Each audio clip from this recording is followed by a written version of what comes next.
Iron and Infrastructure Podcast Introduction. The podcast that ties together fitness and construction, shifting the industry narrative and giving insight on how to become a business owner while living life under the bar, weightlifting, personal development, the infrastructure industry, and how to merge the two worlds to achieve prosperity. I'd rather be sidelined trying to achieve greatness than watch greatness achieved and it only set on the sideline. Now introducing your host, Jacob Emery. All stand and applaud, please. This episode is brought to you by R&R Pipeline, an infrastructure company. Our purpose? Enhancing America's infrastructure with a safety-driven, integrity-led culture that provides an environment for team members to grow and thrive. All right, on today's show, the Iron and Infrastructure Podcast, I have a person that I just met recently who I'm going to tell a little story about first. I had no intention of releasing the podcast of mine until 2024. And it wasn't until I got an invite from Rob Dube, our guest today, for his own podcast that my journey got expedited quite a bit because I wanted to make sure that mine was released, or at least ready to be released before I got interviewed on Rob's podcast. And that journey got expedited by months. And I'm glad it did because now, coming into 2024, I feel a lot better than had I would have waited. Got all the bugs worked out. At least I would like to think so. Rob Dube, I don't even know where to start, but I'm going to start on the business side a little bit. So you were the founder, co-founder, owner, and now you're on the board chair of ImageOne. You are the visionary and CEO of the 10 Disciplines. You're a podcast host, co-founder of the Entrepreneur League, and you're the founder of the Do Nothing Leadership Retreat, among plenty of other things that you've done in your life. For such an accomplished person, I'm so interested in how you strive to do nothing. And let's start with wellness, doing nothing, and how that leads to a more productive Rob Dube. Yeah. Well, first of all, thanks for having me, Jake. And I'm really excited and proud of you, actually, because, you know, it's one thing to have an idea and it's another thing to do something with the idea. And that's what you're doing. And it was fun to hear that something sparked in you to move your podcast forward and get it going. And as you said, work out the kinks because, as you mentioned, I have a couple of podcasts and I know what you're saying about working out the kinks. So I'm proud of you, and taking action and taking a step forward puts you in the top percentage of the rest of the people in the world because most don't even take the step forward. So I congratulate you on that. Now let me answer your question. You mentioned wellness in the question about doing nothing. And, just for the listeners to understand what do nothing means to me and why I wrote the book, Do Nothing, the most rewarding leadership challenge that you will ever take, is that, I had a lot of trauma growing up and a lot of abuse in my life. And I was looking for, something that could help me work my way through it. I tried, and successfully, with many different types of modalities, as I like to call them, different types of therapies, different types of, just ways of learning about yourself and learning about the things that happen to you in your life and the effect that they have on you. In that journey, I learned about meditation, which leads us to talking about do nothing. That's for me, just sitting in stillness, focusing on my breath for some period of time, and in silence. So that I found to be very useful for me. Now, at this point, some of your listeners may have or may not have heard about meditation as something that could be in the wellness category. It became more well known in the last 5 to 10 years. When I started about 20 years ago, it was definitely not something people thought of in the wellness category.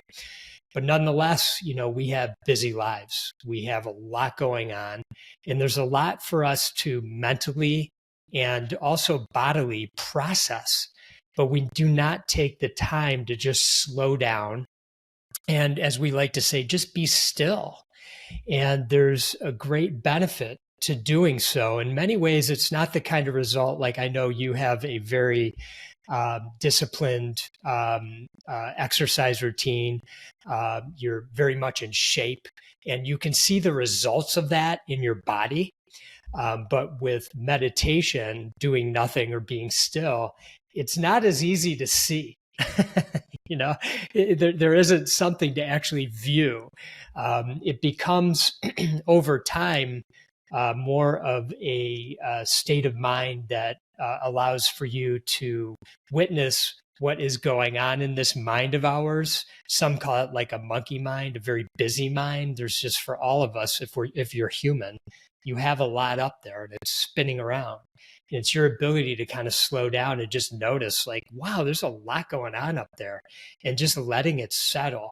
I always like to use the example of a jar with a cap on top, and let's say it's filled with water and some sand, and you shake it up, and of course the sand is swirling all around in there. That's your mind. And when you try to look through the cup, if it's glass, you can't see through it. It's cloudy. But when you set it down and give it a little bit of time, it settles, and then all of a sudden you can see through it. And that's kind of like our minds and even our bodies. We need to let them settle down and allow for us to kind of catch up. And so those are some of the benefits to taking that time in stillness. And as I mentioned, I use meditation, but other people have other ways of being still. They can, I know many people that are quite religious and they pray, and that's another way of being still. And some people do contemplations, and there's all kinds of different things that you can do. But you just have to find what's right for you. And that's what I found that seemed to be useful for me. And it's not a one size fits all, like you said. And I know I did a powerlifting meet last year, and a couple of weeks out from the meet, I was completely fried. My central nervous system shut off completely. So I had went way too hard. I was coming off of injuries, and I could not get my mind right. And so a week leading into the powerlifting meet, I got some advice from a good friend of mine, Tony Ramos, who trained at Westside Barbell and had some incredible feats of strength, in his career. His advice to me was, don't work out all week. And I would go sit in an oxygen chamber almost every day. And I went and laid in a float tank, a pool. I tried everything I could to reset my CNS. And I didn't do as well as I would have liked to as far as the reset, but I definitely felt immediate relief. And the one thing that I didn't realize was I was not shutting off enough. So I was in overdrive all the time until the wheels completely fell off, and it was at the worst time. The recovery is kind of like preventative maintenance. And like I just disclosed to you before, we started recording, it's the number 2 topic of mine for next year as far as focus goes. And I didn't realize the value in not doing anything. So for me, organically, my meditation has been more an ice bath and sitting in a sauna. And because I focus on my breathing, I'm not really listening to anything. I'm focused on something specific, whether it could be a nail and, on the wall, or a hole in the wall, or something that's on the wall, or something outside. And I'm just in that moment, and I'm present with what I'm doing. I'm very intentional about it.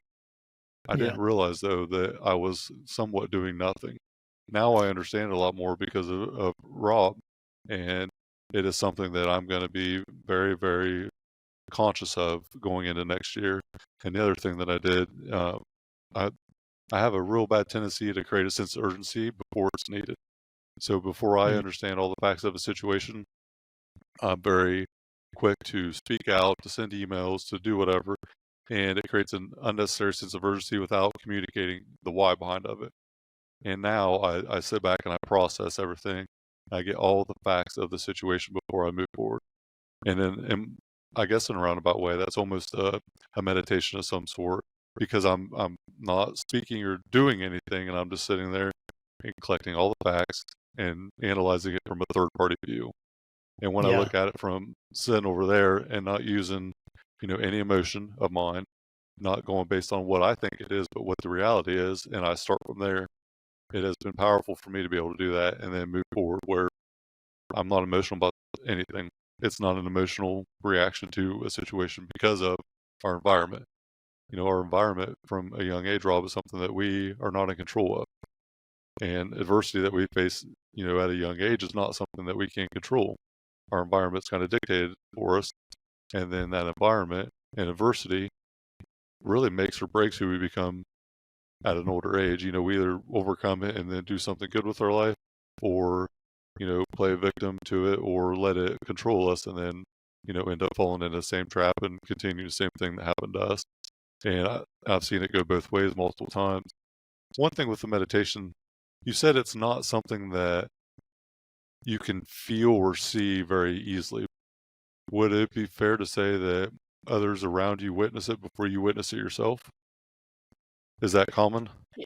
In some cases, I don't know if I'd say common or not common. I think that people might notice a shift in a person. So, for example, with what you were just sharing, when you're in the ice bath or the sauna, you're focused on a nail or whatever it is, and you're focusing on your breath. You're in the present moment.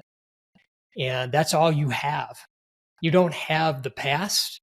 And even though you and I might like to think, especially being entrepreneurs, that we can control the future, we can't. Right. All we have is the present moment. So where people start to notice it is they notice you're more present with them in that moment. And so they might say, Jake, it seemed like your mind was other places, but you really seem like you're in tune with me when we're chatting all of a sudden. That's where people start to notice. Another way that you might notice, like where you physically see the results of your workouts, these are your mind workouts, is, I'll give an example of what you just shared, is your tendencies to make quick decisions with little facts.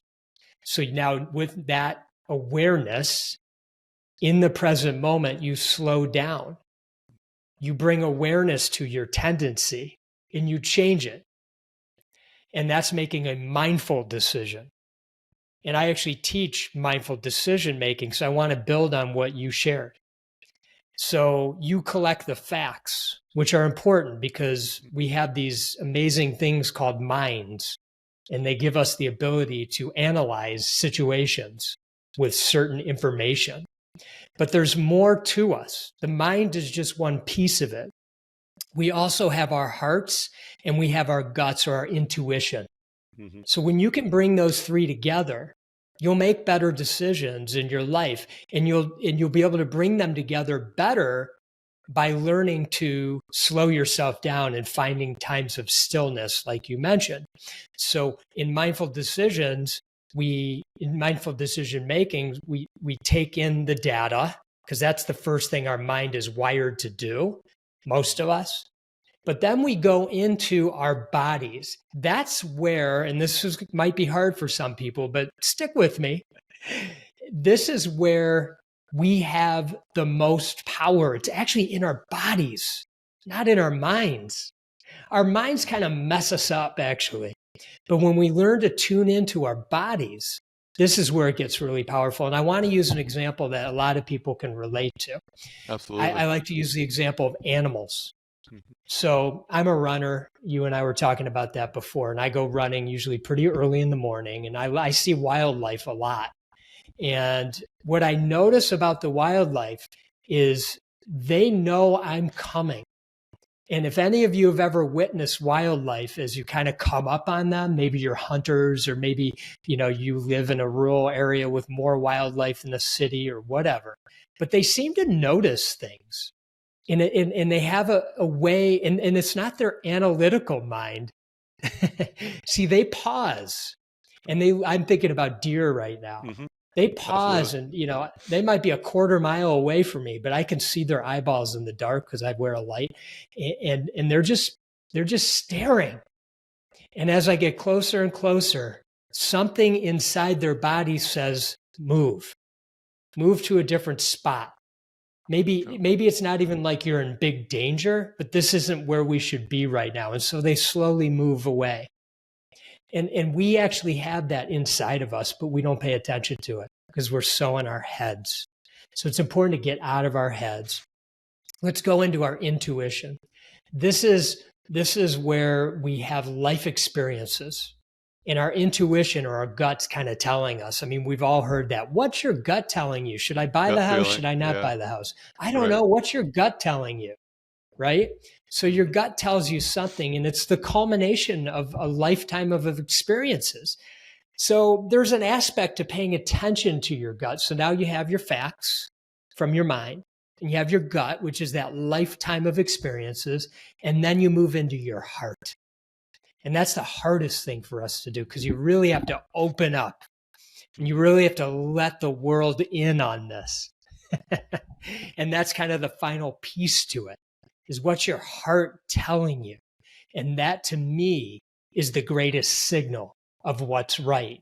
Because sometimes your mind might say, I don't know if I should do the house, because you know what? I remember my uncle, he bought a house and he went bankrupt and he lost everything. Right. And so you might be doing that. And then your gut says, and I've seen other members of my family lose everything. And so I don't know, maybe I'll lose everything. So now all of a sudden your intuition, those life experiences kind of pulling you away. But then you open up your heart and you say, but something inside my heart says, I won't make those same mistakes because I learned from them. I have wisdom now. Yes. I don't have to worry about that because the facts say I can afford it. My intuition says it's good for my family. It's good for my financial situation. And my heart says I need to open up and not be scared. And now you can make the right decision. So that's mindful decision making. That's amazing. That's absolutely incredible the way that you just displayed all that, and I'm glad that you did. I will have to go back and listen to that again and make sure that I'm mindful and aware next time. It is incredible because we do learn so much from our environment, and what we learn in our environment, what we're taught at a young age, it goes to our head. You know, we know in our head what we have been accustomed to from an environment standpoint growing up. And for me, I grew up in a very prideful, I'll do it myself. It was not a who, it was a how. How can I do this? How can I do that? And from a very young age, I just seen things that did not make sense to me. I don't want to change my oil in my truck for $20, and it's going to spend me 3 hours to go get the stuff, $20 to do it, and I can take it somewhere, and I can read a book for an hour and have someone else do it for $20. Just didn't make sense to me, and that's where I think the gut feeling, but the heart really is, telling you which way you should or shouldn't go. And so many times I have had a decision that really came down to, it's not that I need to do it, but I want to do it, and I'm determined I can. And this podcast is a prime example. I don't need to do this. I didn't need to do it, but I was determined that I could and that I wanted to. And it wasn't a gut feeling or a reaction from my head. It was really my heart saying, if I can impact other people's lives and help them by just creating awareness to a different way, it's all worth it. And now it is completely evolved from that original point. But the way that you just explained that, I can completely relate in multiple areas of life where, my head and my gut weren't really telling me it's the right decision, but I couldn't let it go because of what my heart was saying. And so it's very, very powerful. I love that example because, especially with the oil changing, so if a person loves changing oil and they just get such joy out of it, by all means, go change your oil. Like, no one's saying don't change your oil. Right. What we're saying here is, and I think it's really interesting that you just knew inside that didn't make sense to you. Somehow that imprint was made somewhere along the way. Who knows? But something inside of you said, even though my family's like this, I'm the outcast in a way, not in a bad way. It's just I'm different. Like, I'm not going to do that. I would rather learn. You said you would rather read a book, so I'm using that. I would rather spend that hour or 3 hours learning, and I'll pay for somebody to do the oil. So again, that's a great way of knowing thyself and knowing in serving yourself, because many of us have a hard time not going along with the, with what might be expected in us. So I forget how you phrased your family, kind of like do it yourselfers or Right. that kind of thing. It was Prideful is how I said prideful. it. Was That's what very it was. prideful. Yeah. Yeah. Thank you. Yeah. Very prideful. I'll do it. And you were able to take a step away from that. That's a scary thing to do. I give you a lot of credit, especially in a family dynamic. We're worried about oftentimes, just for one thing, being judged. Like, what are they going to think of me? What are they going to be saying to me? Are they going to tease me at the, a holiday party, or a holiday get together? Oh, Jake never changes his own oil. He's too good for that.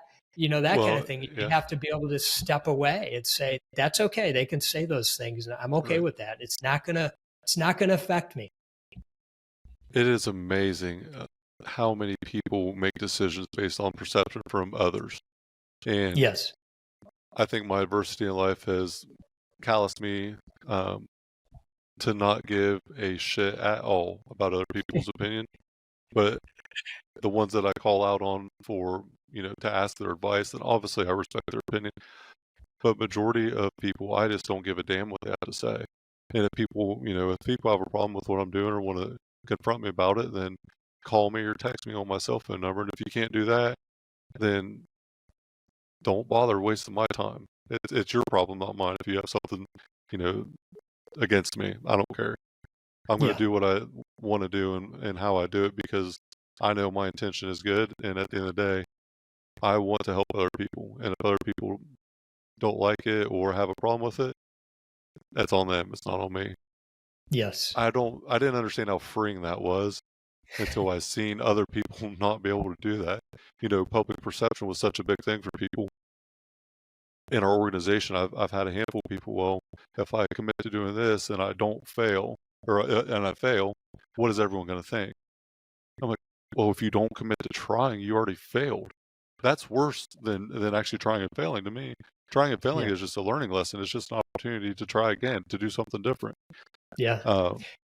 But it is freeing when the outside world and that perception doesn't bother you at all. And for me, I think part of it was, the wellness part for me now probably stems from one of my two biggest fears, having my shirt off in front of other people at a young age. I was a fat kid growing up. I got teased all the time, and it bugged me when I was young. And I started lifting and working out and doing, different types of martial arts training at a young age because I hated myself. And now the tide has turned completely, where now I do it because I love myself and have respect for myself that I never did at a young age. And then, Rob, the second one is being able to be on camera or public speaking is the second biggest fear of my life. I couldn't read very well growing up, and I always had a tutor or, someone helping me read better. I had to sit on the opposite side of the class in school for a long time trying to get reading lessons, and I was kind of an outcast. And I don't know if that sparked me to just completely say, screw the world, I'm going to do it my way at a young age, or what it was. But I know I've went against the grain my whole life, and it's what I've wanted to do. And I didn't need to do it. I wanted to. And not having that prideful mindset has changed my life and generations to come, for sure. So it's been a great experience. I want to build on what you're saying, if that's okay, because absolutely, and sometimes this is a little too soft for some people, but maybe you'll follow along with me, meaning the listeners. But, one of the things you said prompted a thought for me around how we make decisions, not mindful decision making, but making decisions from love or from our heart, or making decisions from fear or our ego. So when we're afraid, we don't make the best decisions. When we're afraid of being judged, when we're afraid to go against the grain, when we're afraid that, it'll cause some shame for us or something like that, those decisions don't work out well for us. But when we do it from love, we do it from our heart, like you mentioned, you have two things that were motivating to you. So that's kind of like a benefit. You recognized, hey, you know what? I'm young, I'm kind of chubby, and I want to be that way. And so from your heart, from love, you said, I'm going to change that in myself. And anyone can do that. I mean, you and I aren't special in that way. Everyone has that ability. And you know that listening, you have that ability. It's just a matter of taking a step forward and noticing. Also, the other thing was speech. And I can relate to that because I had to take, you had reading, I had to take speech lessons. I didn't know I'd be on stage speaking to, thousands of people and doing, all those kinds of talks and things like that, or being on podcasts with amazing people like you. No one would know I ever had a speech problem, ever. Right. Because, I made a decision from my heart that I was going to be able to, really be articulate in some way. I'm not saying I'm the most articulate. I have a lot of work to do, but, be articulate to some degree. And so, again, these are things we can overcome if we come from our heart and not come from fear or our ego, letting other things get in the way, like I can't do it. Right. You can do it. You do have the ability to do it. You just take one step forward. Well, so understanding your pain points in life is one thing. Recognizing it, facing yourself is difficult for a lot of people. But then actually facing that fear and doing something about it. A coward and a hero both have fear in their life. One runs from it, one runs to it. And so I look at it now where it's okay to be fearful, but it's not okay to be afraid, because everyone is going to have failure in their life, no matter what. Everyone's going to have failure. So you can't be afraid to fail, but you can be fearful. And kind of back to your meditation, recognize the fear. Put your arm around fear and just say, come on, we're going to go on this journey. And you can sit here right next to me the whole time, but I am not scared with you right there. So being fearful is okay, because there are a lot of endeavors that I've looked into and maybe didn't take on because of fear. Or was it because I didn't know if it was right because of my heart? So there's a fine line there. But it's okay to be fearful. Right? Yeah, 100%. To start a podcast for me, if I would have told you 1 year ago today that I was going to have a podcast, I would have told you that you're a damn idiot, because I would have never believed you. But now looking at it, why not? Why is there anything that you can't do if you want to do it? And it's not we talk about it in Coach a lot. It's not I need to do this. It's I want to do this. I want to do this show, because I get to interview amazing people like you, and I've had a lot of great interviews where I'm a better person because of this show already. And it's already helped some people out, and it's going to continue to help people. It's already a success to me. No matter what, if it never generates revenue, if it falls flat on its face in a few months, I already won. Now it's just fun. So that's right. Taking that on, and then understanding too, back to our minds. How many situations have you had where your mind told you one thing, you ripped the Band-Aid off, you did it anyways, and it was very, very simple compared to what you thought it was going to be? A lot of times just doing the thing isn't that difficult. It's actually overcoming the fear of the thing itself. But doing it isn't that difficult. It's so true. It's so true. And that happens every day, multiple times a day, to all of us. And you're right. Fear is a motivator. It's when fear stops us from doing something, that's where it's in the way. But fear is great. I always like to say,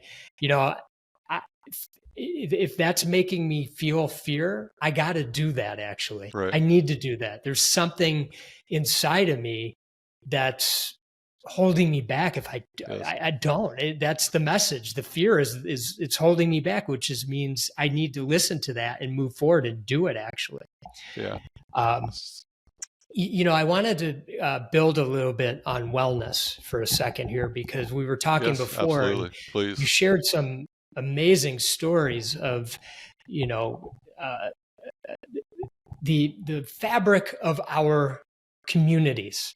The people that get shit done each and every day. These are the people in the out in the streets, making our pipes work better. I don't know how to explain your business, but I know you're in piping, but I go out there and they're out there. It's freezing cold. I live in Michigan, and they're out there bundled up. I can just imagine, and I'm in my car, I'm warm and thinking, God, it's cold out. I'm cold. Mm-hmm. I look at them, they've probably been out all day working the pipes, or the forklift operators, or the warehouse people, and, the delivery people, et cetera, et cetera. This is the fabric of our communities. This is what makes shit go. Unfortunately, there seems to be, with some, not all, a breakdown into the importance of taking good care of yourself. And so in my company, the original company that I started, you mentioned at the outset, it's called ImageOne. We have a lot of those kinds of people that work at the company. And so I created something called the Simple Six. And we teach this in one of our, we have a university, and we teach this to everybody in the company twice a year, just as a reminder. And these are the things that we all know we should do. I mean, you hear it all the time. People are telling you all the time, but for some reason, they're hard for us to do. So these aren't habits or disciplines that are easy for some reason as humans for us to, execute on, so to speak. But I always like to mention them because they are simple. And if you put a focus on them, and you don't need to be perfect, they can help you feel better each and every day. And the reason you want to feel better each and every day is because I know you want to be a better person in this world.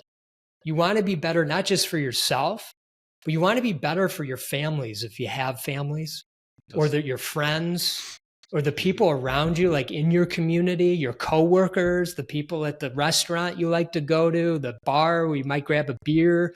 You want to be better for those people. And you can be. And so we talked about the first one, which was finding time for stillness, because once you have that in place, you have greater awareness of the next 5. And so the next one is you got to get sleep. You have to get good night's sleep. Our bodies need to recover. Quality sleep. Yes. Quality sleep. Absolutely. You have to get quality sleep. Yeah. Now, I'm not going to expand greatly on these because if you have a computer or a smartphone, all you have to do is Google or search any one of these topics and you'll get endless information. Just find the information that you like best and go towards it. Okay. But see, you already corrected me. You wanted to say quality sleep. That was important to you. Good. Well, so that's it is because this is something that I went through personally. I'm going to jump in real quick and tell you about my craziness on my sleep.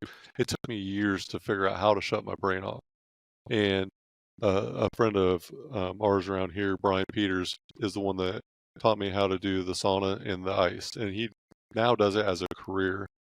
And he played in the NFL. He has a lot of history with exercise science, and he's very, very in tune. And he's the one that I went to his house. And we had a bunch of guys there, and he was teaching me breathing, teaching me how to do this, how to do that.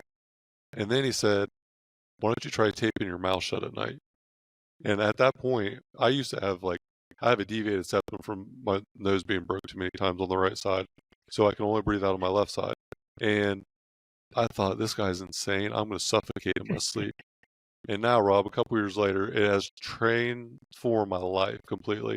I tape my mouth shut. I have earplugs in at night. I have a nose strip on, so it opens up my nasal cavity. And then every once in a while, I had LASIK surgery done, and I have blue eyes, so they're very, very sensitive to light. If there's any light at all, I'll put a blackout blind on over my eyes. But my quality of sleep, although the amount of sleep I get is not enough, the quality is better than it's ever been. And it's great. I don't sleep very well yet. It's still a work in progress. But I'm much more aware of how powerful it is. Breathing through your nose is such an underrated thing when you're sleeping. And a lot of people don't understand, like myself being a mouth breather because of my nose being broke. Sinus infections used to happen once a month, probably every other month at least. I used to get strep throat all the time, and I haven't been sick since I started taping my mouth shut. And people, when I tell them that, they think I'm absolutely insane for doing it. And then I tell them just to try it, and then try it for a week, and then tell me about how insane I am. I love but continue it. on. Continue on number 3 if you want. And the thing I want to leave the listeners with is, Jake's just explained something that he was drawn to, and it's working for him. He tried, he experimented, and now he's getting quality sleep. Not enough, but quality sleep, he said. And so there's something that worked for him. He's got the blackout shades he puts over his eyes sometimes, the earplugs, etc. But you got to find what works best for you. 100%. And like I said, it's endless information. So don't get overwhelmed, but try some things. You hear Jake is trying some things, but you all have to get sleep. Bottom line, if you're not getting enough sleep, You're not working at your best. When you reach a certain age, you're going to have something called mind fog. And there's different ways of saying that. And that just means your mind isn't going to be clear, which means you're not going to be your best with the people around you or in your job. Okay. And it's not a fun way to go through life. Okay. The next thing is nutrition. So that's the third of the simple six. And it's, look, everyone knows, like, we have to eat as well as we can and just be mindful of it. Okay. And I'm not here to lecture anybody on how to eat, what to eat. Again, go online, find the best diet, or diet in the sense, the best kinds of foods for you to eat in the right quantities. Okay. So if you're overweight, if you have trouble going up a couple floors, walking up a couple floors in a building and things like that, and you're losing your breath, you need to be mindful of that. We don't want to lose you. You're a special person. Yes. And that all that stuff's going to catch up to you. And you know it. You see people around you where it's caught up wellness or to. illness. Rob, it's wellness or illness. You're focused on one or the other. There is no other option. And you're either conscious about the wellness and making sure to do the right thing, or you're not really conscious that you're focusing on your illness. It just hasn't hit you yet. The timeline's delayed. That's how I, present it. Yeah. Because making the wrong decisions has the same compound effect of making the right ones. It just comes at you much harder, and it takes longer. Someone that gets overweight, though, it doesn't happen overnight. And the same as, someone that wants to lose weight, it don't happen overnight. So enjoying the process of it, the journey of it, and not just focusing on the destination, one day at a time, sticking to a habit, 21 days to have a habit. I always start on nutrition, and this is a big topic of conversation on the show, with hydration. Water, just drinking water enough. It is a very, very misunderstood thing in our industry. Hydration alone is something that does not happen nearly enough. And I always say that hydration starts the night before. So, pipeline workers, blue collar workforce in general, they like to throw back a few beers at night, have a cocktail, whatever it is. I have a bourbon and Diet Coke every once in a while, just with the best of them. But making sure that you start that Monday morning out hydrated is one of the most essential things you can do for success during the week. If you start out behind on Monday morning, especially in the summer months, you're never going to get caught up. And it just wears you down. And I always try to reference it like a piece of equipment. Hydration, to me, is like a piece of equipment that doesn't have grease, and the hydraulics don't work very well. It moves kind of slow. It squeaks and creaks whenever you move it around. It doesn't operate well. It's not very smooth. It breaks down. Hydration is the same way to your body. You got to keep your body hydrated, keep it lubricated and ready for success. And if you don't, more than likely, injuries are going to occur. Your brain fog, like you mentioned, is going to be at an all-time high. Just drinking water alone is very, very impactful. So, in some of the things that I'll tell people when they want to lose weight, I'm not taking anything from you. I just want you to drink half a gallon or a gallon of water a day for 21 days and then come back to me.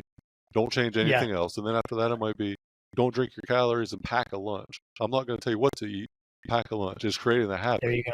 If you can create the base habit, then eventually eating the proper diet, the proper foods, creating the lifestyle, though, is the foundation of it.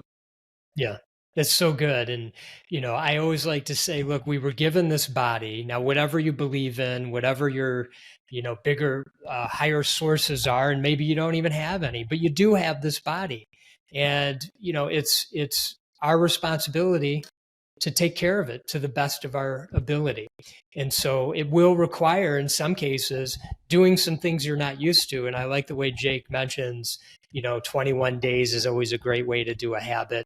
And, you might have to do some things like bringing a lunch to work. I would do that personally when I work at home now, but when I used to go. Yeah, I always packed a lunch. I liked it better, actually. It saved me time, but that's another story. This commercial break is brought to you by the Pipeline to Prosperity newsletter. What are you putting in your pipeline to be successful? An Iron and Infrastructure LLC production. Okay, let's move to the fourth one, which is movement. Yep. And I'm not asking you to wake up at, what do you wake up, 3, 4 o'clock in the morning to hit the gym? 3 o'clock. I'm not asking you to do that. I go out running. I'm a distance runner.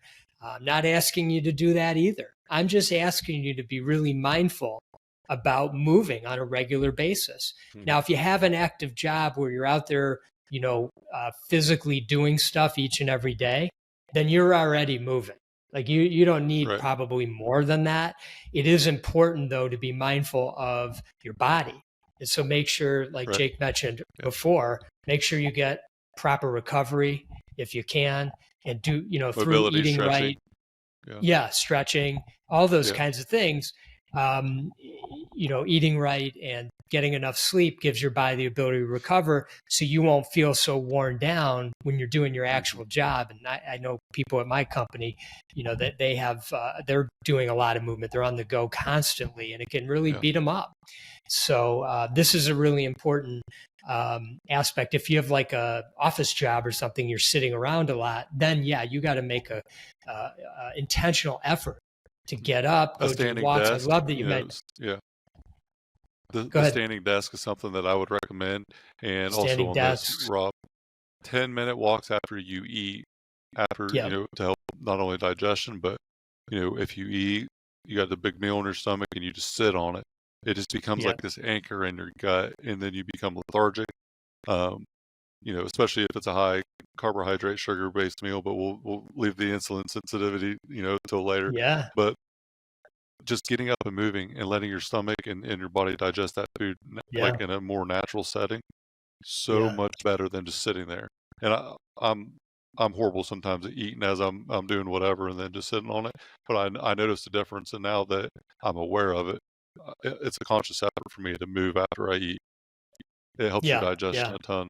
It really does. I agree. You and I take a walk after lunch and dinner every single day.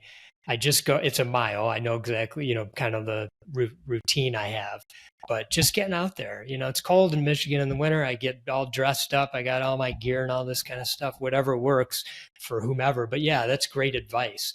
But do take, I would encourage the listeners to do take some time to take good care of your body. And again, you can go on and search and Google all this kind of information and just find what works best for you.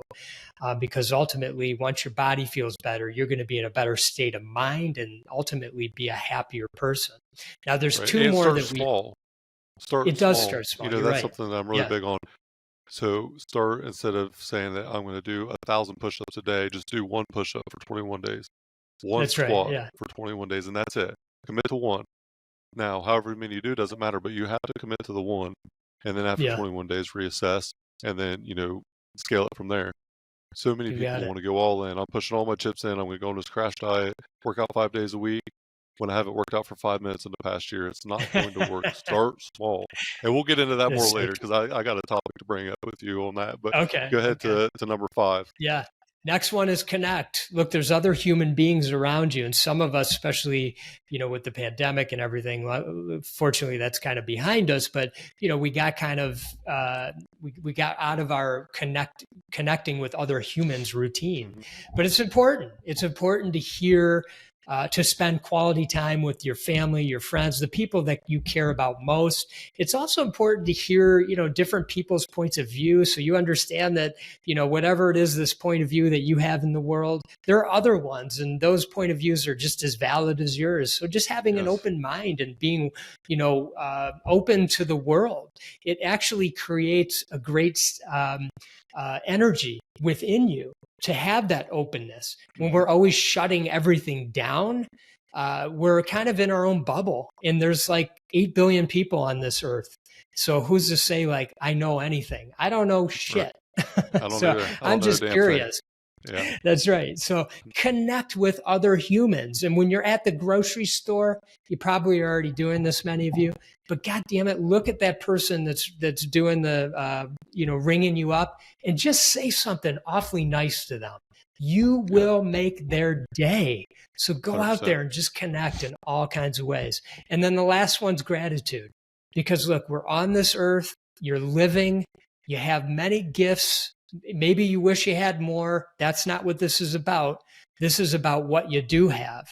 And if you have your health, and you have a house over, or a roof over your head, and you have the ability to get bathed in, the kind of the key things in life where you have some level of safety, be grateful for that. Be grateful for the gifts that, that you have, and just spend literally a minute, 60 seconds. Can you find 60 seconds to just say, I'm grateful for these 3 things today? I know you can. I know you got 60 seconds. It's just about Yep. being intentional. And what that does is it begins to wire your brain, and you start to see things in a different way. You start to see things in the world as you go through your day from a view of gratitude, as Yes. opposed to maybe some of the other ways you've been seeing it in the past. And so I encourage that 6 of the simple 6 is just express gratitude each and every day. And I love it all. It's something that I am not mindful of doing every day, but most definitely every one of them is something that I do on a daily basis. I'm so fortunate and blessed, at the opportunities that I've been able to create for myself and been able to take advantage of. And I want other people to feel the way that I feel, because it's a damn good life. I love every moment of my life. There's very few times where I'm mad, or I'll get frustrated, I'll get wore out, I'll get tired like everybody. I'm human too, but Yeah. at the end of every day, I'm grateful for the experience, regardless of how the day went. And every day to me is a good day. There are no bad days in my life anymore. I had one bad day in my entire life, and that was it. And every day since then has been a good day. Yeah. And it's something that I talk about my bad day perspective. I had a very tragic accident happen, and my wife's brother passed away in a car accident, and every day since then has been a good day. And I'll tell you what, it's not so much a meditation, but it kind of would be. I reflect on that day whenever I'm in a bad state of mind, and I've even went to the length of videotaping myself and expressing my mindset at that point, and then 20 minutes later going back and watching it and being like, man, this is pathetic. Shut the hell up. You have a great life. And I take that outside perspective after 20 minutes, and then completely eliminates all that, anxiety or stress or build up tension, and it all Yeah. goes away, because every Yeah. day is a good day. Getting up and doing what you love every day, like I'm able to do, hanging out with the people that I want to be around, getting up at 3 o'clock and going to train with a bunch of savages every morning is a blessing to me. And I've had more gratitude in probably the last year about being able to do that than I ever had in my entire life leading up to it.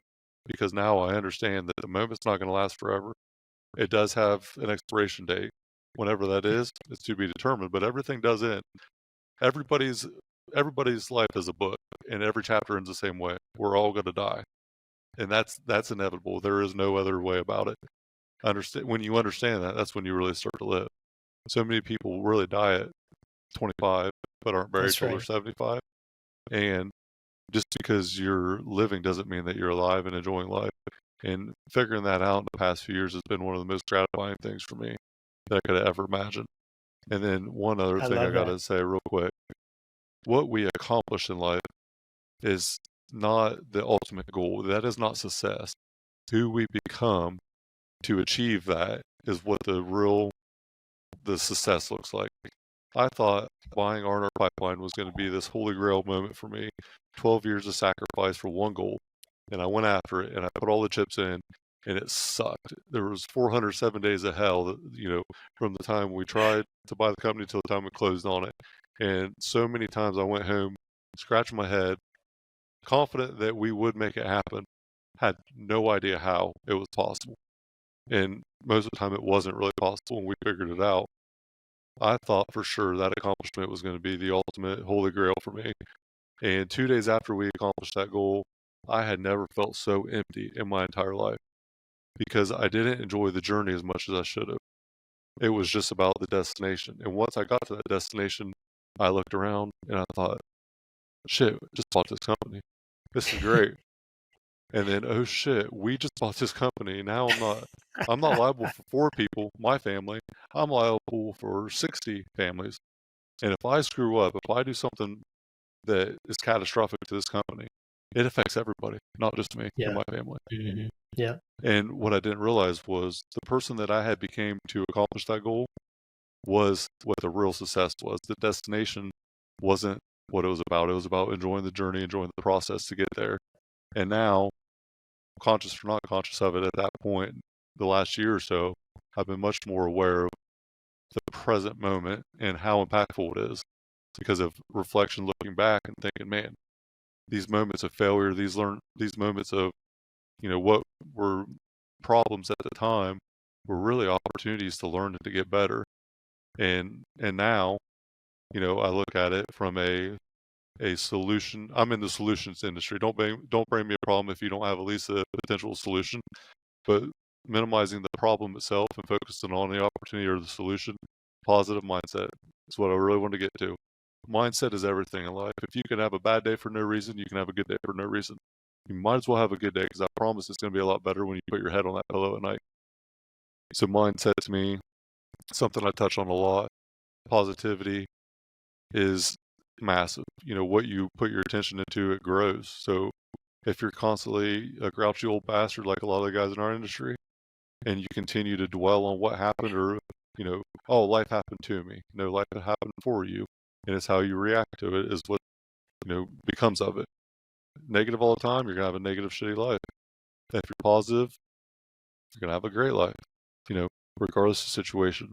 And how many times, Rob, have you probably seen in other countries that, someone, poverty-stricken country, no running water, electricity, and they get something so small that we would throw away right now and not think twice about, and it is a gift to them, and they cherish that moment because they don't have much, but they're very, very in tune with the present moment, and they're very positive in general, regardless of what they have.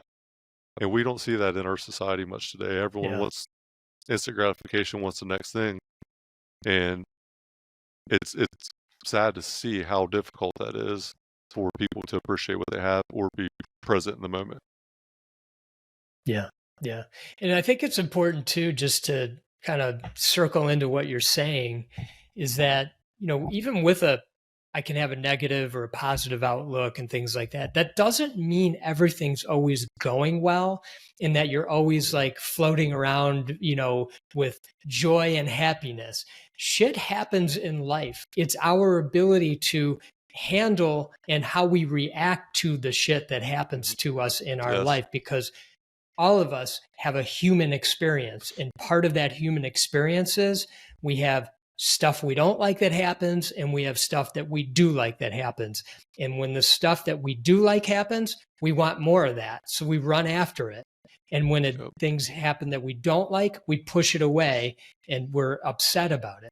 But when we're able to kind of bring it all into the bowl and kind of stir it up and just realize like, it's just life.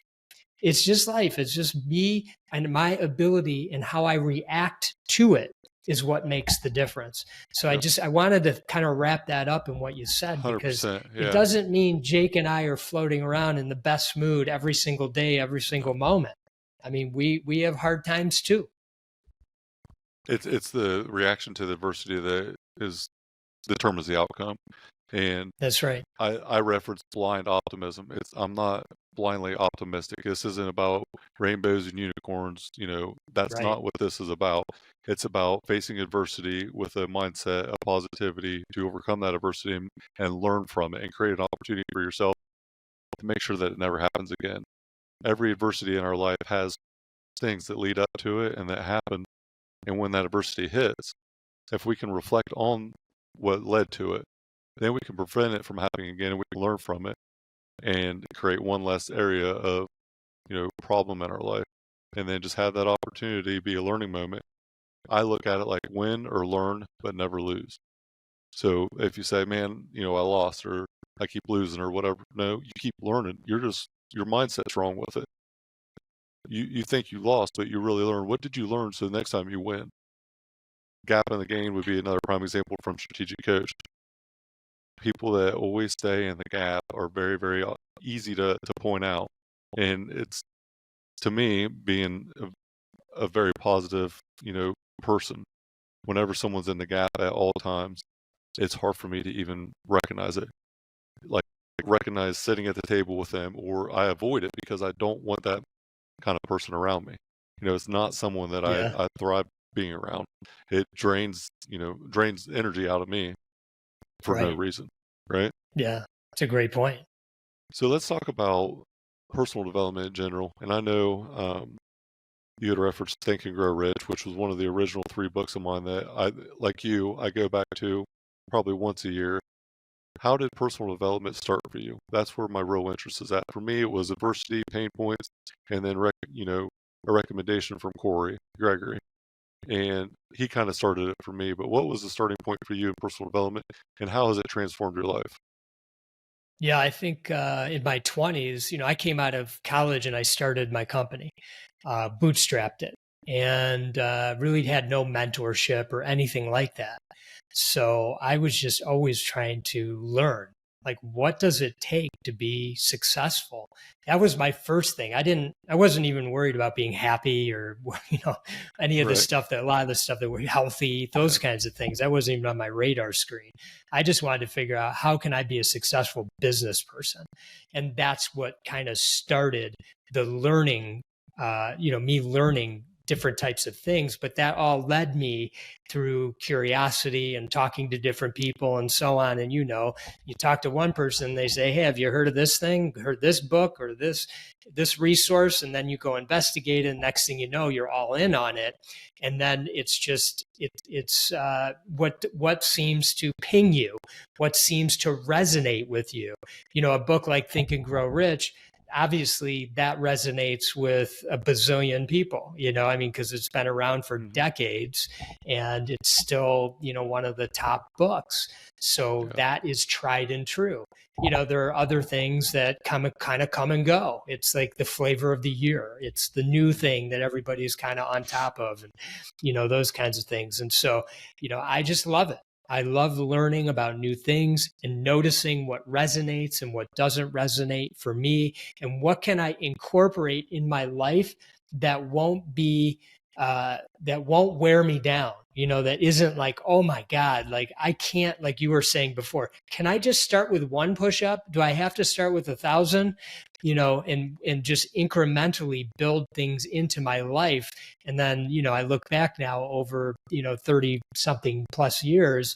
And then all of a sudden, you know, all that wisdom is kind of Yeah. within you, and it's useful.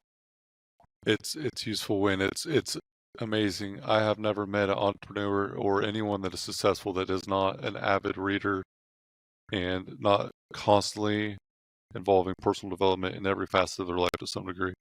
And for me, Yeah. in the last year, psychology has been something that I've been able to dive into to understand people better. I know now that I am a horrible communicator to my wife, to some of my friends, colleagues at work. I have realized where my weaknesses are, but then also understanding other people and how they operate and how they tick and how much different I am than a lot of my colleagues and a lot of people around me. So there hasn't been an area of my life that I haven't been able to overcome adversity or learn from because of that. The compound effect, though, for me was probably the first book that completely allowed it let me view the world differently. And you mentioned in your book, Do Nothing, committing to reading 1 page. And I'm just curious. I'm going to let you tell your story on this because it's something that I actually reference quite frequently, and I'm wondering if it's from the same person. So tell me about the committing to 1 page story. I think it was from Strategic Coach. Yeah, yeah. Yeah. Who was the You've coach? mentioned Strategic Coach a number of Yeah. times, and for the listeners, that's a program that, you need to invest both your time and your money to go, and, you learn life tools while you're there. That's the best way I could describe it, but they're Time important for business. management. Yes. Yep.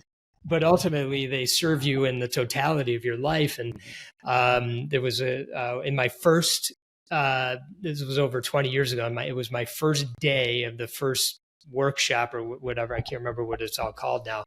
And the person who was teaching was explaining that he was a horrible reader. And I felt the same way.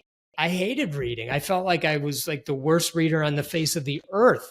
It took me like months to get through a book. I had trouble finishing books. I had trouble, even just understanding what I was reading. I was lost all the time. My mind was wandering constantly.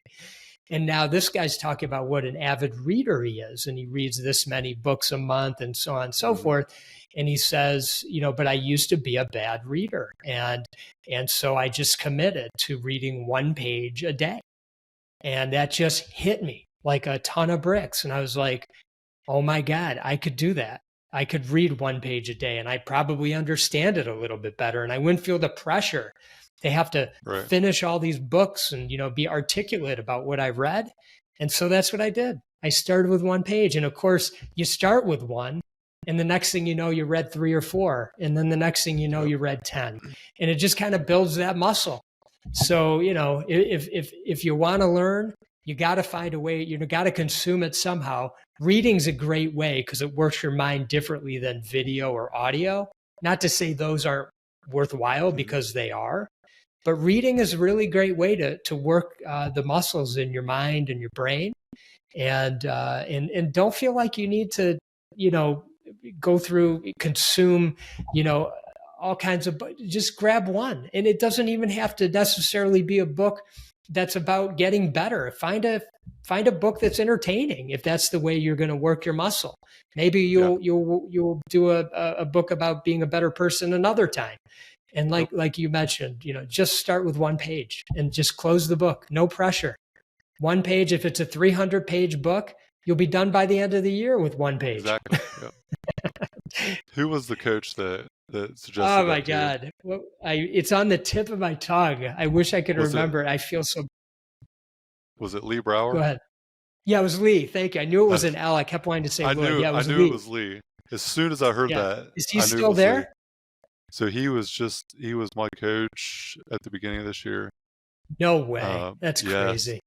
He's 76 years old. I was just going to ask you, how old is he now? Because that was over 20 years ago I was with him. He is still kicking ass, Rob. And I'm telling you what, his workshop was one of the ones that were just, I had never had him before. I didn't know who he was. And he did a brief introduction.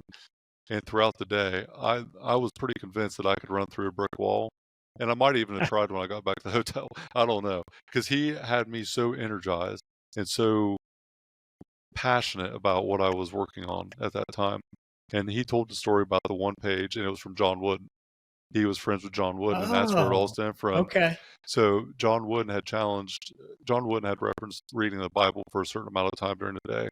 And Lee had talked about his problems with reading and whatnot, and then had said, I'm going to commit to reading the Bible for, I think, 5 pages a day or 10 pages a day.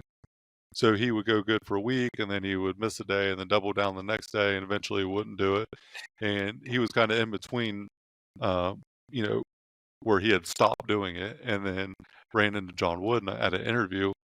And John Wooden asked him, "How's that reading going, Lee?" And Lee was like, "Man, Coach, I'm not going to lie to you. I'm disappointed to tell you, but I haven't been sticking to it." And he's like, "Well, why are you wanting to read the Bible?" And, started asking him, is it going to make you a better husband, a better father, a better man? Are you going to be better to your peers? Ask him all these questions. And he said yes to every one. And he said, commit to reading 1 word. And he actually said 1 word, not 1 page. 1 word. He said 1 word, open it up and read 1 word. And that was it. And so as he told that story, he's like, 1 word became a page, and then I committed to a page, and then it, evolved. And it was, when you mentioned that, I thought, this has to be Lee Brower. That is crazy. And it's crazy to think that was 20 years ago. That's crazy. He still is doing great, and he has a personal trainer too. So 76 years old, biological age was 58. So he's in the age reversal program, and he was almost 20 years younger than what his actual age was. Absolutely phenomenal human. Amazing. And I would say this too, for starting on the personal development, for me, I'm an audiobook guy. And I recommend audiobook a lot of time to people in our profession because of time. Time allocation with privacy is minimal. But like myself, I learned about 10 years ago, I'm driving to a job site. I have about an hour and a half trip one way. So if I'm listening to the radio, I'm gaining no insight. But if I'm listening to a book, then I'm an hour and a half to 3 hours better every day. And when I started doing that, the compound effect of who I was and then who I became, not even 6 months later, everything changed. The way that I viewed the world, the way that I operate on a daily basis. Instead of going out to happy hour at Applebee's across the street every night, I would go walk on the treadmill and continue to listen to the book because I was so passionate about it. And it became an obsession to the point that now at any given time, I have 4 or 5 books that I've been involved in, and I'll go back and forth. But I have been able to overcome so many pain points in my life because of finding a book, a Yeah. recommendation. And I actually have a Google sheet put together in about the last 2 years of books that I've actually read, and the books on my list of ones to read. And I probably went through 50 or 60 books in the last year and a half or 2 years, and I can tell my growth measurable very, very easily by that time frame. Because once I started that and to where I'm at now, it's not even a comparison. I'm a completely different person because of it. I love it. I So it's love been it. amazing. Yeah, it's been an amazing transformation. But personal development for me, kind of like just drinking your water, is the absolute starting point to evolve your life, to change your life. So good. Rob, this has been absolutely amazing. I really do appreciate you coming on, spending the time. Like I And my said, pleasure. I owe you one from the last time of the shit show I had last time. It's pretty funny, and it's Come amazing on. how we connected through Ryan Henry, who is now our EOS coach, and isn't it amazing how powerful your network can be? So Yeah. I've never met you in person. I've only talked to you a handful of times, and you've already instilled wisdom in me that has changed my life and tied a Thank lot you. of things together for me that I never understood. And I know that you're going to continue to do so with the 10 Disciplines program that I will sign up for this year. I don't know when yet, but I will, We'll see you there. because I I love need to it. learn out of everything that I do.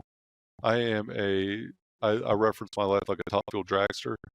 I'm constantly trying to go 350 mile an hour, and every once in a while I'm going to break down and I'm going to need rebuilt. I reference it constantly. And my short podcast, versions that I do by myself, I call them the Top Fuel 5, from that quote. Yeah. And I have to learn how to do nothing certain times. Because when I learn how to do nothing, when I'm actually applying myself in other areas, I'm going to be able to do way more and go faster. That 350 mile an hour might be 400 mile an hour when I'm able to do nothing. That's right. And I'm You got gonna it. put You you on the got it. spot. I'm gonna rely on you to help me do nothing, Rob. Hey, I'm always here for you. I'm always here for you. I appreciate 100%. it. I Thanks for love it. having me, Jake. Absolutely. Appreciate you. Appreciate you big time. And congratulations on everything that you're doing. And, as you mentioned at the outset, I had the great honor of interviewing you for the Entrepreneurial Leap Yeah. podcast. And I remember, doing my research and getting ready for that interview and thinking to myself, I love this guy. This guy is a guy who knows where you could have ended up, but you just put your mind in the right spot early on. Mm-hmm. And just learning your story was so inspiring. And I hope your listeners, if they don't know your story, which I imagine they do to some degree or, in totality, Mm-hmm. it really is amazing. So it's just such an honor to be with you today, and very grateful to you for having me here. Well, I do appreciate it. And while you mentioned the Entrepreneur Leap, I have to say I am inspired by you guys starting that. And I Oh, don't know cool. the details of the Entrepreneur Leap, but anyone out here, anyone that's listening, that is kind of an outlier, that is kind of a little bit on the fence of crazy or uncommitted or struggling in school, not sure if they want to go to college. I don't even know Right. the age demographic of Entrepreneur Leap, but someone like myself, had I had that program when I was coming out of high school or even in high school, and just knowing that, okay, prison might be where I end up. I did not see the business owner side of me, but prison was the only thing that made sense. And, when I was in high school, Rob, there was a high likelihood that I was going to end up in prison or dead by 21. That was actually, I have a note somewhere at my house that was actually on a note. And I have wrote a note to myself. I hope you don't become a drug addict. I hope you don't die. I hope you don't end up in prison for your life at 21. That was my ceiling of success for myself. You should really see what my peers thought about me. But I figured out that if I apply it in the right areas, the craziness might go toward the greater good. And it did. Entrepreneur Leap will help so many people like myself. And I'm very passionate about this, and it's something that I cannot thank you enough for taking that on and being a part of that organization, because I think it's great. And I Thanks. think you're going to really make a huge impact on people's life at a young age that could help Yeah, I change the landscape appreciate of that. the world. Yeah. I appreciate that. If listeners that feel this draw to entrepreneurship, and maybe it's scary for some, but they feel like they want to leap, as we use that word, you can go to e-leap.com, and there's all kinds of free stuff there, like tons. And one of the things is an assessment, and it will actually help you understand if you're kind of made for this kind of life. So just take the assessment and just kind of get it out of your head, like I'm made for this, or not really. There's also the book Entrepreneurial Leap. So read the book, get the audio book, whatever, and that'll kind of lay everything out for you. So those are like two very simple things that you could do to highly recommend it too, move forward for anybody on the fence. Yeah, because just knowing if you are or you're not is powerful in itself, because either That's way right. it's okay. Yeah. But just knowing, because That's right. if you always question it, it's going to drive you freaking crazy. Exactly. It will. But once you know, then okay, it's like, all right, I know yes or no. Now I can go whatever way I need to based on that information that I have. You got it. All right, my man. Thank you. Very grateful for you. Awesome.